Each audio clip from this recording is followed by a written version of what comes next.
Meus amores, como é que vocês estão, hein? Tudo certo por aí? Eu espero que sim.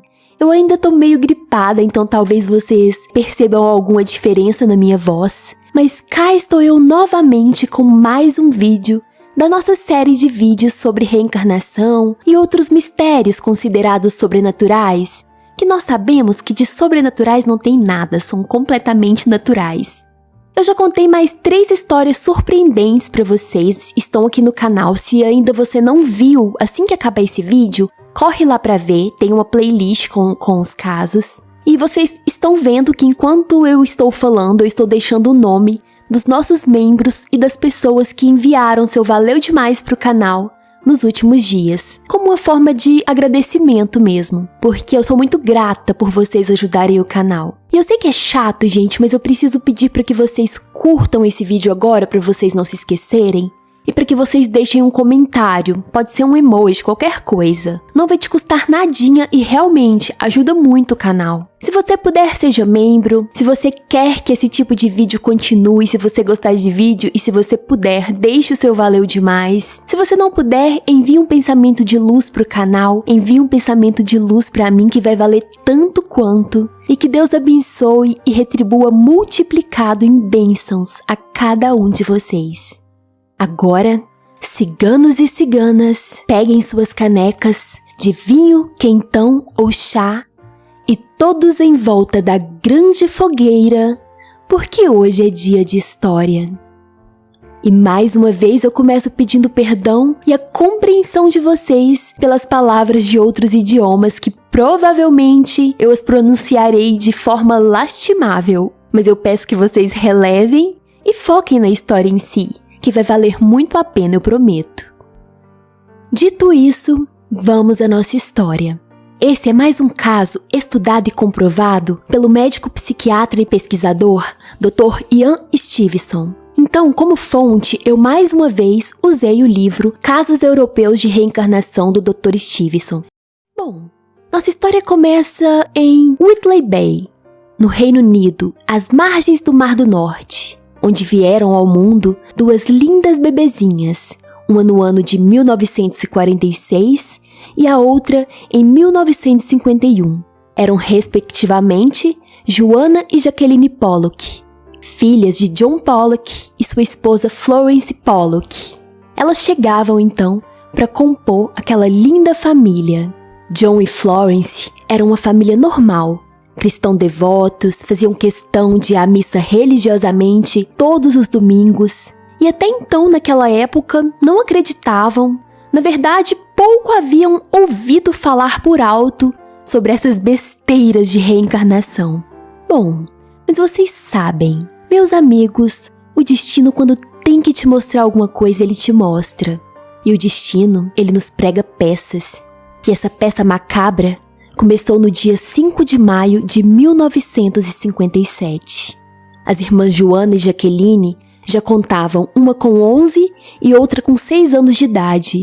E eram 2 lindas e simpáticas garotinhas, sorridentes, extremamente católicas por influência dos pais. Acordaram naquele domingo animadamente, porque o dia havia amanhecido esplêndido na cidadezinha de Whitley Bay. Era um belo e ensolarado domingo, dia de missa. E para garantir um lugar para a família nos bancos da igreja, as garotinhas colocaram logo suas melhores roupas domingueiras, se pentearam e saíram lindas e radiantes. Foram na frente dos pais, antes dos pais, para garantir um lugar mais na frente do altar.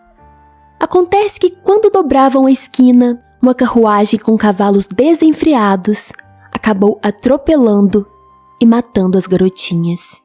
Foi morte instantânea. Seus corpinhos ficaram praticamente destruídos, destroçados, assim como o coração de John e Florence, quando souberam da terrível tragédia que se abatera sobre aquela família. Eles não sabiam, mas naquele instante, as tramas do destino os colocaria no centro de um dos casos mais estranhos que já se ouve notícia.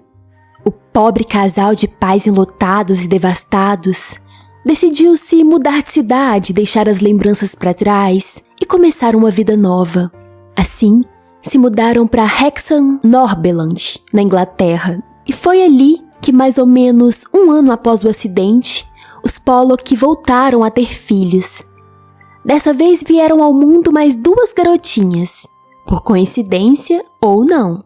2 lindas gêmeas univitelinas, idênticas, Gillian e Jennifer, nascidas em 4 de outubro de 1958. Gillian era 10 minutos mais velha que Jennifer. Quando as pequenas tinham apenas 2 anos de idade, elas já começaram a falar suas primeiras palavras. Então, aquela luzinha de alerta já começou a se acender, porque as gêmeas simplesmente começaram a pedir brinquedos que não eram delas, e sim que pertenciam às suas irmãs falecidas. Os pais, até para se pouparem das lembranças, tinham guardado esses brinquedos, a maioria deles pelo menos, em um velho baú e trancado com cadeado. Em alguns casos, elas perguntavam de brinquedos que já tinham sido até doados antes delas nascerem e que então nunca teria chance delas terem conhecimento desses brinquedos. E se até aí já estava meio estranho, meus amigos, se preparem, pois é agora que as coisas começam a ficar ainda mais estranhas. Gillian e Jennifer eram gêmeas idênticas, seus rostinhos eram iguais. Porém, seus corpos correspondiam aos corpos das irmãs falecidas Joanna e Jacqueline. Joanna, quando era viva, era um pouco mais magrinha, mais mirradinha, assim como Gillian. Jacqueline, por outro lado, era mais encorpada, característica que também fora herdada pela pequena Jennifer. Jacqueline, quando era viva, aos 3 anos de idade, caiu sobre um balde, na época eram aqueles baldes de alumínio. Precisou dar 3 pontos na testa, perto da base do nariz. E adivinhem só, Jennifer tinha uma marca de nascença parecida com uma cicatriz na testa, perto da base do nariz. Correspondia perfeitamente à cicatriz da irmã falecida. Se não bastasse, Jennifer também tinha uma pinta em formato de trevo do lado esquerdo da cintura, que correspondia a uma pinta que Jacqueline também tinha no mesmo local. O curioso é que nenhum outro membro da família tinha pintas nesse local. Como eu contei para vocês, a Joanna tinha 11 anos quando ela faleceu. E nessa idade, é claro, ela já sabia escrever bem. Já a Jacqueline tinha apenas 6 aninhos, então ela ainda não sabia escrever, não tinha aprendido a segurar nem um lápis direito. Em vez disso, ela agarrava o lápis com a mão entre o polegar e o dedo médio, e apesar dos esforços da sua professora para mostrar como segurar o lápis, ela continuou com essa postura, com esse hábito, até o dia da sua morte. Quando as gêmeas começaram a escrever, elas tinham cerca de 4 anos e meio. Gillian imediatamente segurou o lápis corretamente e teve muita facilidade em aprender a escrever, enquanto Jennifer agarrava o lápis assim como uma criança de 6 anos faria, assim como Jacqueline fazia. E ela persistiu em escrever dessa maneira, pelo menos até seus 23 anos. Foi quando o Dr. Ian teve informações pela última vez de Jennifer e de Gillian. Bom, voltando aos 3 anos, quando as gêmeas começaram a falar, seus pais, com muito medo e chocados, notaram que estava acontecendo alguma coisa estranha ali. Incrivelmente, as meninas lembravam de eventos passados da vida de suas irmãs, falecidas em 1957.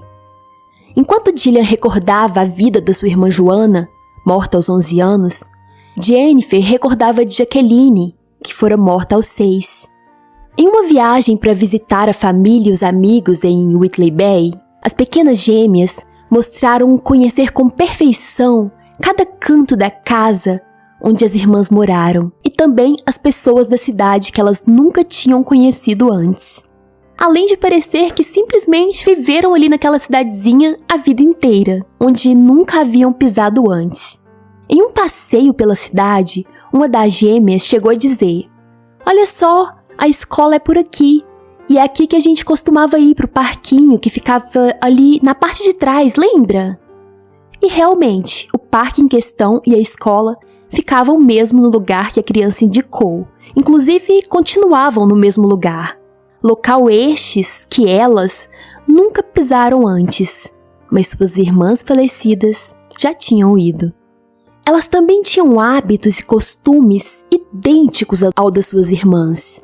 Inclusive falavam do mesmo jeito. Embora fossem gêmeas, uma parecia ser maior e mais velha que a outra. Inclusive ela protegia a outra como se fosse a irmã mais velha, que aceitava o papel de irmã menor. Elas conheciam as brincadeiras das suas irmãs e colocavam nas bonecas exatamente os mesmos nomes que as irmãs falecidas colocavam. Certo dia, quando as gêmeas receberam 2 bonecas que tinham pertencido a Jaqueline e Joana, uma delas disse para a outra, inocentemente: "Olha só, Jillian, essa é a Mary e essa é a Susan. Eu estava com saudade delas." A família, chocada, se entreolhou, porque aqueles eram exatamente os mesmos nomes que as filhas mortas haviam batizado aquelas bonecas. Em outra ocasião, as 2 brincavam no quarto e Florence, atrás da porta, ouviu o seguinte diálogo entre as irmãs: "Você lembra daquele dia do acidente que a carruagem passou por cima da gente?" "Eu lembro. Foi horrível, né? O sangue saiu pela minha boca. Eu me afoguei no sangue. E aí eu acho que nós morremos. Eu não quero que isso aconteça novamente. Foi horrível. Minhas mãos estavam cheias de sangue, meu nariz também, minha boca. Eu não conseguia respirar", disse Jennifer. E sua irmã Jillian respondeu: "Não me lembre disso, Jennifer. Você parecia um monstro e uma coisa vermelha saía da sua cabeça." Agora imagina você na sua casa, ouvindo uma conversa dessa entre suas 2 belas filhinhas inocentes de 5 aninhos. Gelava sua espinha ou não? Pois é. Além disso tudo, elas ainda demonstravam uma fobia enorme a veículos ou qualquer coisa que passava pela rua. Bastava andar na rua que as meninas entravam em pânico e começavam a gritar: "O carro está vindo para pegar a gente, o carro está vindo para atropelar a gente." E instintivamente corriam para abraçar seus pais em busca de proteção. E foi assim que, assustados, os pais procuraram um psicólogo, e foi assim que entrou na história o respeitado Dr. Ian Stevenson, que estudou o caso em profundidade e concluiu que era muito provável que as gêmeas fossem as reencarnações das suas próprias irmãs falecidas. No entanto, aos 5 anos de idade, em que os cientistas que estudam reencarnação coincidem em apontar um limiar para a recordação da maioria das crianças que se lembram de suas vidas passadas, as pequenas gêmeas deixaram de experimentar esses comportamentos estranhos e passaram a ter uma infância normal. Só que esse caso teve tanto impacto que foi publicado em diversos livros e jornais da época, fazendo não só os pais da menina, mas também muita gente da época refletir e repensar sobre a possibilidade da reencarnação e acreditarem ser possível que possamos voltar à vida em outro corpo para aprender, evoluir ou cumprir uma missão. Muitos encheram o coração de esperança e passaram a pensar que, afinal, talvez a morte não fosse o fim da vida. E John e Florence Pollock ficaram felizes e agradeceram a Deus por enviar as suas amadas filhinhas de volta, e acharam que a frase "Deus tira e Deus dá" nunca fizera tanto sentido. E você, acredita ou não? Você acha que as gêmeas Pollock são a reencarnação das irmãs? Conta pra mim nos comentários e até o próximo vídeo.